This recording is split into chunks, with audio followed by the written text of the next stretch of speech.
from more than 60 countries are on hand for that festival. Besides tasting the latest and greatest cigars, they're also getting a chance to visit some of the farms where the famed tobacco is grown. CCTV's Michelle Begue is there with insight. Over Cuba's lush green landscape, the sun beats down upon the tobacco workers cultivating the fields. They don't want a repeat of last year's heavy rains and smaller yields. But the farmers say they're ready for this year's tobacco season, come what may. Here, the farmer has to really work hard in life, especially when it is time to pick the tobacco, because sometimes we have good harvests, other times bad ones. Every year isn't the same. There are good and bad years. Some of the finest and most recognized tobacco in the world is grown here in Cuba's Vuelta Abajo region, just 150 kilometers away from Havana. The unique combination of temperature, soil, and humidity makes for some of the best handmade premium cigars on the planet. The secret to picking the best tobacco is first the fertilizer, second the herbicides that you use on the plant, and picking it at exactly the right time. Cuban farmers work 8-hour days, sometimes 7 days a week, to bring the best quality cigars to aficionados around the world. Women work preparing the leaves that are selected for air curing. Workers need to watch the temperature, humidity, and rain during the drying of the leaves.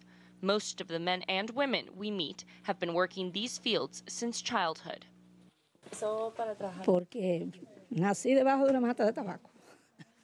There's a great sense of pride, not only in the job they have done over the years, but the end product. The cigars that come from this Finca Rosario farm were nominated for one of Cuba's highest cigar honors in 2012, the Hombre Habano Award for Best Production. What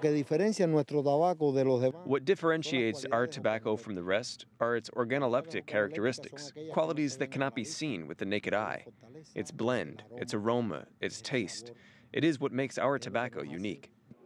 And those unique characteristics are what brings experts back year after year to the Cuban Cigar Festival held in Havana. As the 17th edition of this annual festival kicks off, news of improved relations between the United States and Cuba is on the minds of many. A lucrative market could open just 175 kilometers from the island. If the embargo or the blockade, as we call it, is lifted, it will be really important for Habanos because U.S. market represents roughly 60% of the total market. I mean, we will have the opportunity to be in the most important market of cigar. The Cuban cigar maker Habanos S.A. says it could gain 25 to 30% of the U.S. market if the United States lifts its 53-year-old embargo on Cuba. The company, jointly owned by the Cuban government and British multinational Imperial Tobacco, generated sales of $439 million last year, even without access to the U.S. More buyers would mean more work for tobacco farmers, and Cuba's producers say they'd welcome the challenge. But it is no secret that once the U.S. palates get a taste of our one and only tobacco, we will have to multiply as a producer and have a higher output. But don't doubt for a minute that they will smoke our tobacco.